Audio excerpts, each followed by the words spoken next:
In this quick tutorial, I'll guide you through how to activate your RBC Virtual Visa debit card. Whether you're planning to make online purchases or use digital payments, activating your card is a straightforward process, and I'll walk you through it step by step. To get started, you'll need your mobile device handy with the RBC mobile app installed.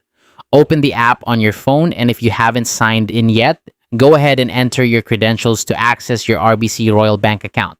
Once you're logged in, your screen will display a list of your accounts. Here, you'll want to tap on your checking account. Now that you're in your checking account, scroll down until you find the option labeled Lock or Replace Your Card. Don't worry, you're on the right track. This option will lead you to the next screen where you'll see various options related to your debit card management. On this new screen, keep an eye out for the Activate Virtual Visa Debit option. It's usually easy to spot. Go ahead and tap on it. Once you do, you'll be presented with some important information about how the virtual Visa debit works. Take a moment to read through this. It's always good to be informed about the features and benefits of your card. Once you've reviewed the information, scroll down and tap the Activate Visa Debit button.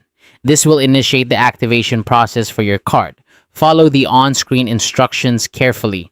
The app will guide you through any additional steps needed to complete the activation. After you followed all the prompts, your RBC Virtual Visa debit card will be activated and ready to use. You're all set to start making online purchases and utilizing digital payments with ease and convenience. And there you have it. That's how to activate your RBC Virtual Visa debit card. It's a quick and simple process that opens up a world of online shopping possibilities. Thank you for watching, and I hope this guide has been helpful in getting your card up and running. Enjoy the convenience of your newly activated card.